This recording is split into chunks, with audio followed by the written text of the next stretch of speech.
Most people think revenge is loud, emotional, impulsive, a burst of anger that fades with time.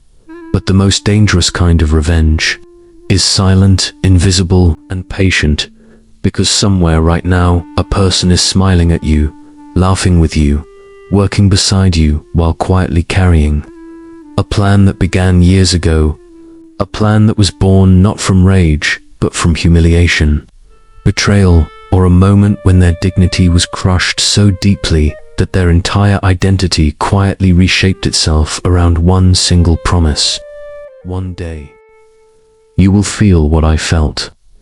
This is the secret psychology of long-term revenge planners. People who do not explode, they freeze. They do not confront, they remember. And the moment they decide they will one day make things right, something inside them hardens permanently, because to them, the world is no longer a place of fairness or forgiveness, but a chessboard where patience is the ultimate weapon. And unlike impulsive revenge seekers, who often regret their actions, these individuals take their time, not because they are afraid, but because time itself becomes part of the punishment. As they watch their targets succeed, relax, forget, and feel safe, completely unaware that every year that passes is being mentally recorded as interest added to a debt they believe must eventually be paid. Psychologically, this begins with what researchers call wounded pride, a deep violation of self-worth that cannot be corrected through apology. Because the damage was not just emotional, but existential. It attacked their sense of identity, their status in the social hierarchy, their belief in how the world works. And when this happens, the human brain does something terrifying. It starts rewriting its moral rules, slowly justifying future harm as justice rather than cruelty. And the longer this justification simmers, the more righteous the eventual revenge feels, until the planner no longer sees themselves as someone seeking revenge, but as someone restoring balance. And once revenge becomes framed as balance, the conscience becomes quiet. Over time, these planners become masters of emotional suppression. Not because they are calm, but because they have learned that visible anger exposes weakness, and weakness ruins timing. So instead, they develop social masks, blending into normal life with careers, families, routines, and even kindness, all while maintaining an internal archive of imagined scenarios where the final outcome always ends the same way. They are no longer powerless, and the human mind, when it repeatedly visualizes a future scenario, starts preparing for it neurologically as if it were inevitable, strengthening the emotional satisfaction they expect to feel when the moment finally arrives. What makes long-term revenge planners different from ordinary resentful people is not anger, it is control. Control over impulses, control over appearances, and most importantly, control over time itself. Because to them, waiting is not suffering. Waiting is sharpening the blade. And the waiting can last 5 years, 10 years, sometimes a lifetime. Especially when the original injury involved public shame, romantic betrayal, career destruction, or a humiliating power imbalance, where they were made to feel small and disposable. In those moments, revenge becomes a future version of self-respect, a way to reclaim a version of themselves that they believe was stolen. And if you listened to their internal dialogue, you would not hear constant rage, but quiet certainty, a slow, cold belief that destiny itself owes them a reckoning. Neuroscience shows that holding on to revenge fantasies activates the brain's reward circuits, meaning the very act of planning creates small dopamine releases, reinforcing the behavior like an addiction, which is why many revenge planners do not cool off with time, but grow more attached to the idea the longer it remains unresolved. And because they gain psychological comfort from the fantasy itself, they rarely seek closure, forgiveness, or healing, since those would destroy the only thing that makes the past feel meaningful, the promise of future power. Outwardly, they may seem healed, successful, and unaffected, but inwardly, their identity has quietly fused with a narrative of delayed justice, where life itself feels like a build-up rather than a present moment, and relationships become filtered through a subtle question: will this person someday hurt me too? A mindset that slowly erodes trust, empathy, and emotional safety, not only toward their enemy, but toward everyone. The most dangerous stage is when opportunity finally aligns with preparation, because by then the act itself no longer feels emotional. It feels administrative, almost boring in its calm execution. And that is when long-term revenge becomes most lethal. Not physically in most cases, but socially, financially, reputationally, through exposure, manipulation, legal traps, or carefully engineered collapses that look like natural consequences rather than attacks, leaving the victim confused, isolated, and broken without ever realizing that they are standing inside a plan that began years before they ever saw it coming. The most unsettling truth about long-term revenge is not what it does to the target, but what it slowly transforms inside the planner. Because holding revenge for years is not a passive emotional state. It is an active psychological process that continuously reshapes perception, memory, morality, and even identity. And over time, the brain begins to reorganize itself around a single unresolved narrative. What was taken from me must someday be returned. And when a human mind organizes itself around one unfinished story, everything else becomes secondary, meaning that daily life, work, friendships, love, success slowly stops being fully lived and instead becomes background noise to an internal mission that never officially begins, but never truly ends either. Neurologically, the brain treats unresolved emotional injury like an open loop, constantly scanning for relevance, danger, and opportunity, which means long-term revenge planners become hyper-attentive to social dynamics, power shifts, weaknesses, and hidden motives. Not because they are naturally observant, but because their nervous system has learned that the world is a battlefield where threats can reappear at any time. And this hypervigilance often masquerades as intelligence, strategic thinking, or emotional maturity, when in reality it is sustained psychological tension disguised as self-control. What quietly changes first is memory. The brain begins to selectively preserve details that support the revenge narrative while erasing context that could soften it, turning a complex past into a simplified story of villain and victim.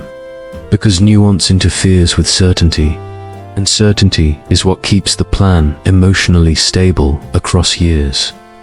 And once certainty is established, the mind no longer asks, was it really that bad? But instead repeatedly reinforces the belief it was unforgivable. Over time, this repetition strengthens neural pathways associated with resentment and justification until the emotional response becomes automatic, meaning that even neutral reminders of the person or event can trigger the same emotional charge years later as if no time has passed. Which is why some people remain psychologically frozen at the age they were first humiliated, betrayed, or abandoned, even as their body grows older. As this internal loop continues, empathy begins to quietly erode, not dramatically, not all at once, but subtly, in the form of emotional narrowing, where the planner becomes less sensitive to the suffering of others when it does not match their own, because the brain unconsciously begins ranking pain, placing their own at the top of the moral hierarchy. And once your pain is placed above all other pain, it becomes easy to justify almost anything that promises relief. Personality also shifts. Many long-term vengeance planners become outwardly calm, rational, even warm, because overt hostility would expose their inner narrative too early, So instead they develop what psychologists call instrumental social behavior, where interactions are guided less by emotional connection and more by strategic positioning. Relationships become data, conversations become intelligence gathering, and trust becomes a calculated resource rather than a spontaneous emotion.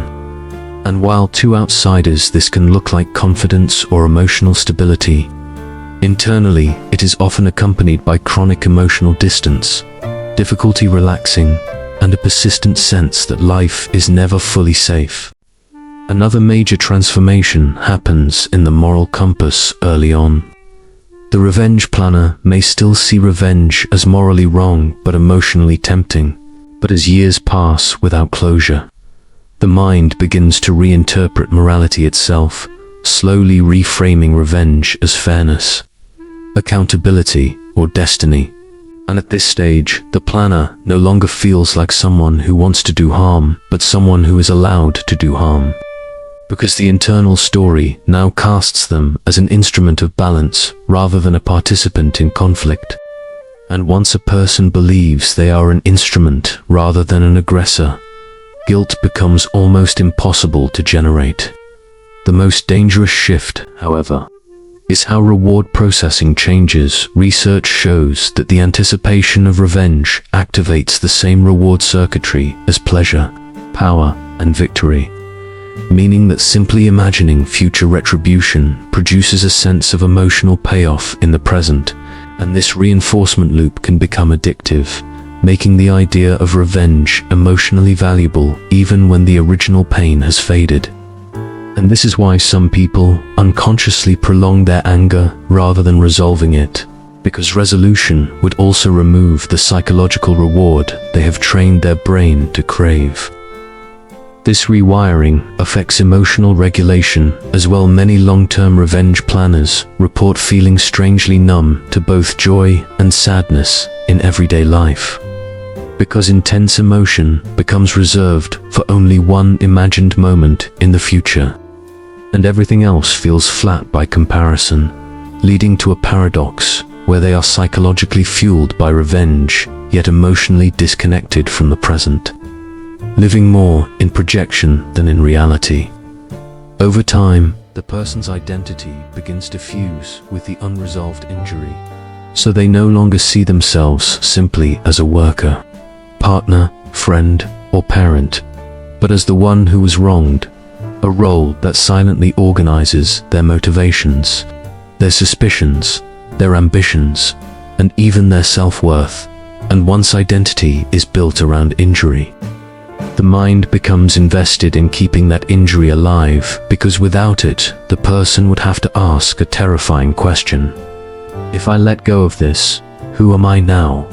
What makes this transformation tragic is that most long-term revenge planners do not realize how deeply they have been changed, because to them it feels like strength, discipline, and emotional control, not psychological captivity.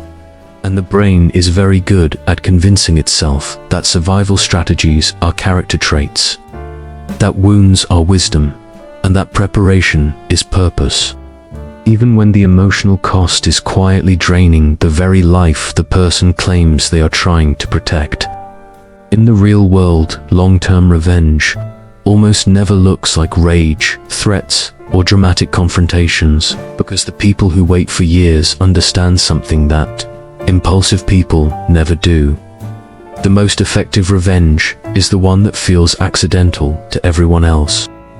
And this is why their plans unfold quietly through ordinary life events, career moves, social shifts, financial changes, reputation dynamics, all of which appear natural on the surface, while being carefully aligned beneath it. It often begins with distance, not confrontation, where the planner withdraws emotionally, saying little, reacting minimally, allowing the offender to believe that time has healed everything, because false safety is the groundwork of delayed impact. And during this silent phase, the planner begins reconstructing their position in the world, choosing education, alliances, skills, or environments not purely for growth, but for leverage. even if they themselves will later insist that everything happened by chance.